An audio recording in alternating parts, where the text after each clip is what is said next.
Prague is almost this way. I'm recording this on a Sunday. This will be uploaded on the Monday.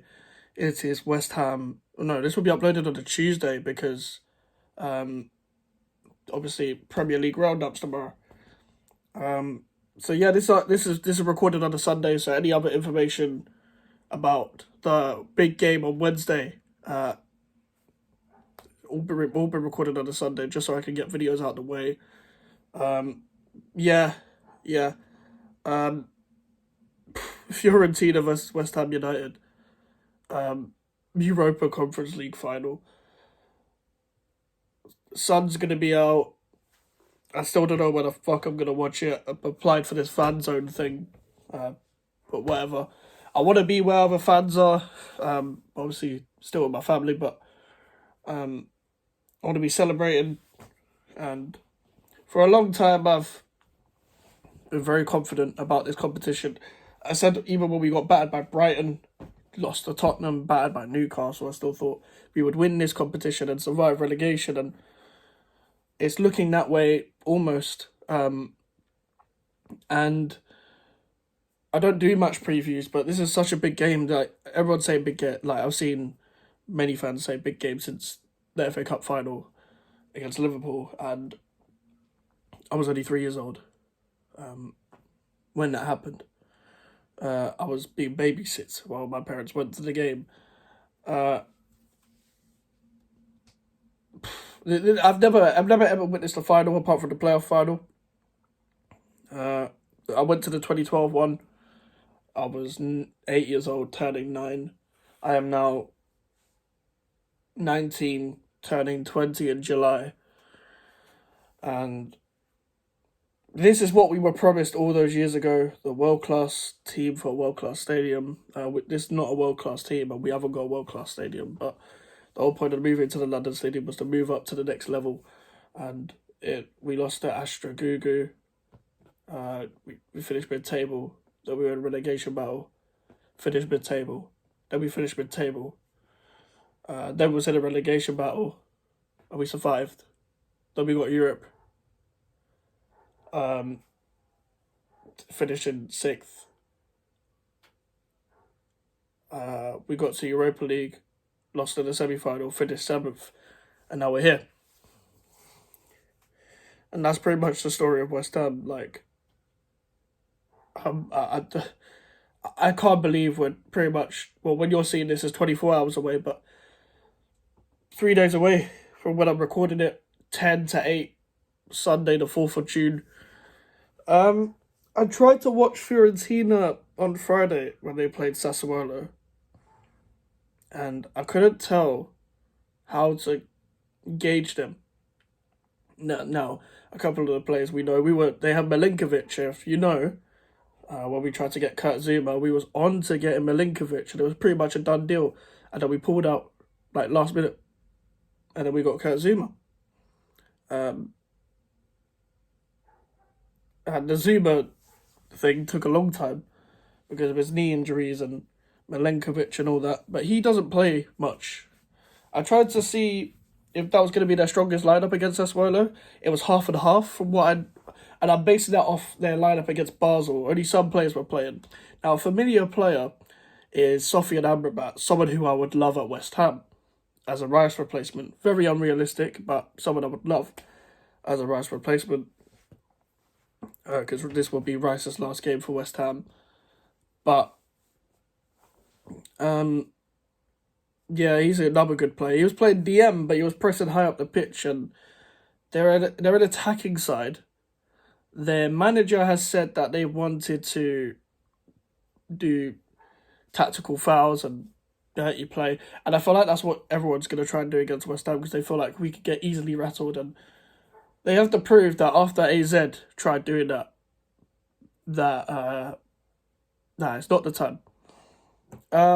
In this preview, we're also going to go through who I think should line up because there's a bit of a debate in two positions. I haven't really seen, well, in three positions, but I haven't really seen much debate in any other positions, but we'll come to that in a bit. They've got Bonaventura. I think he played for AC Milan. They have also got Luka Jovic, I think. He played with Sebastian Haller at Frankfurt. Kind of a failed wonder kid, failed at Real Madrid. Didn't really get a chance. I don't, from what I remember, but it just didn't work. It just doesn't work out. Real Madrid's a big club. It's very hard to do well there. They've got players that are noticeable, and Fiorentina are a big club, and the problem is that this like if it was Basel, I'd be way more confident. Um, Although they did do well, I think they beat Nice. Nice aren't that good. They're just a big club. Then again, AZ beat Lazio. They were meant to be favourites. Villarreal lost to Anderlecht, and like here we are, we're facing a big club in Fiorentina. It's going to be hard to. I think this game will be hard, and in my head, I could only picture a 1-0 based off the AZ game. I can picture us being so switched on defensively, like very, very switched on. I can picture us just being getting block after block after block. And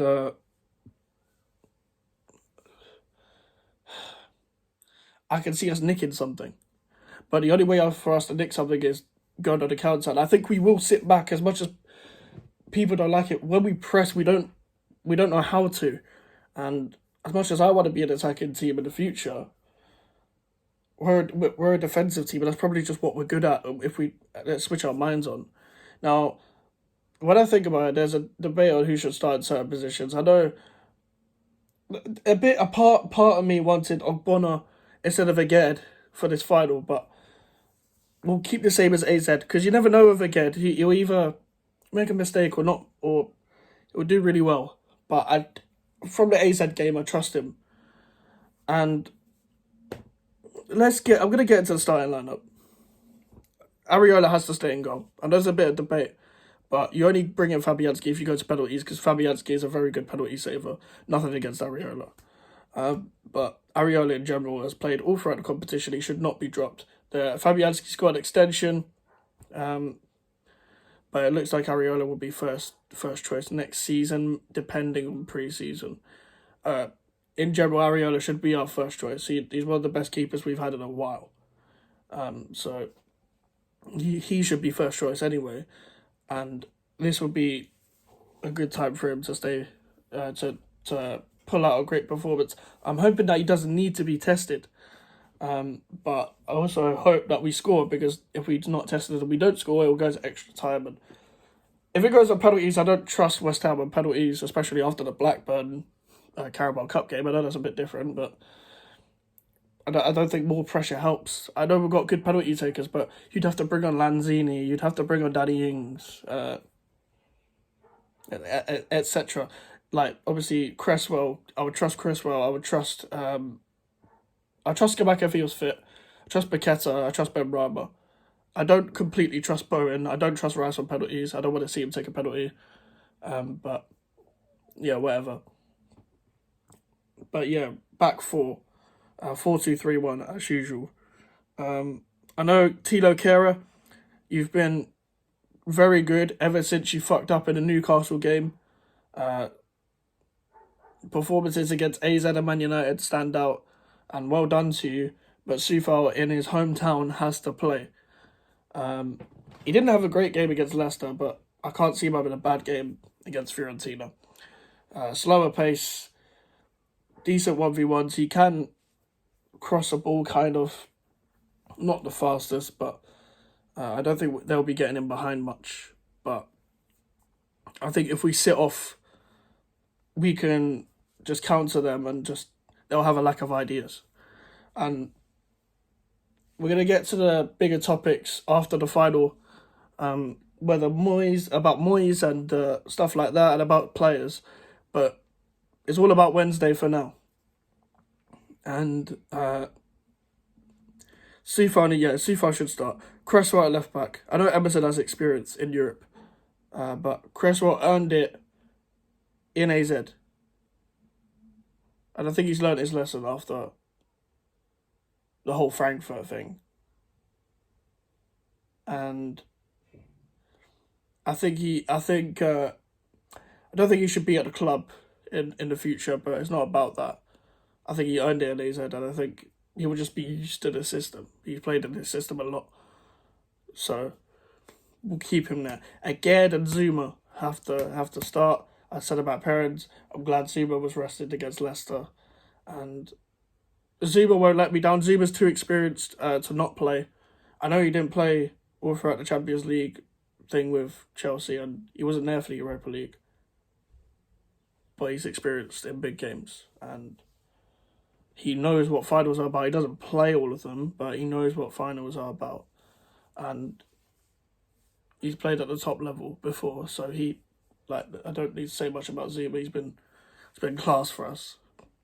And again, played in a World Cup as well, so you should know about big games. The double pivot, Rice and Souček. Don't really need to say much about that. Declan Rice, he speaks for himself. Probably be his last game. He played in a Euros final. England is a whole other conversation. I don't rate England. But him and Souček together, they played well as a duo against AZ. And listen, a Rice goal, a Rice winner would be perfect, wouldn't it? And a Souček goal would be perfect for the fact that it's in his stadium. It's in his stadium. So he won't perform bad, and I guarantee he'll put a 10 out of 10 performance in. The three in front, Bowen on the right, Paqueta in the middle. And this one's a debatable one, isn't it? It's Benrahma or Fornals. We should start with Benrahma. He showed against AZ that he can work hard and cover ground like what Fornals does good. But you could go forward, obviously, and we know what he's like this season, especially like despite his inconsistencies, he's a goal threat. And if we get a penalty, I know Paqueta's good at taking penalties, but I'm still sticking Benrahma on it. Listen, Lucas Paqueta has to perform really well. I guarantee he will. He covers ground, good on the ball. We know what he's like. And I reckon Serie A teams are the best for him, but he's going to have to be on point against Amrabat. If Amrabat's pressing him, it might be a problem. But yeah, he should still start. And Bowen will offer pace going forward, offer pace and behind. Hopefully he'll drive with the ball. He wasn't great against AZ, but he needs to be on it. I know he's got kids and that, and congratulations to him. Hopefully he hasn't been distracted. Hopefully he's fine and he's ready for the game. Big game player, Jared Bowen. So hopefully he's on his finishing game. None other than Mikel Antonio up front, holding up the ball, coming up against defenders that are not going to be used to him. The only thing that will maybe upset me is that he might get wound up, and he gets easily wound up. So hopefully he just gets on with the game, doesn't go down easily. Just get on with it, be on point. He's played well in the lead up to this final, so gotta give it to the team. They've done well to get to the final, but you've got to beat what's in front of you, and they have. But it's just so nerve-wracking going into this game because I've been confident all the time. I've been saying we're going to win it. But please, just get the job done. Forget about any... Listen, if we win it, let's just celebrate. We celebrate. We don't talk about players and your opinion of players, your opinion of the manager for then. We'll talk about it after. And whatever. If we lose, this has been a shocking season. Because the semi-final goal for nothing. Like, I won't care about the Fornals goal if we don't win it. I won't. Because as good as his goal is, and that's not a discredit to Fornals, but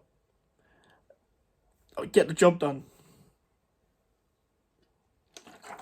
But listen, I am so nervous for the game. I don't know what team they're going to come out with, but I think they have a fit team. They've got players to watch out for. Their right back, I think, is called Dodo, something like that. But I don't know what to think. I want to say this is going to be easy, but I don't think it will. I think we'll win 1-0 as my prediction. But it is what it is. I'm literally just nervous on a Sunday thinking about this. But yeah, bit of a monotone video, but thank you guys for watching. If you did, leave a like, subscribe if you're new. Social medias are in the description if you want to follow me, and the email for any inquiries. I'll see you guys later. Goodbye.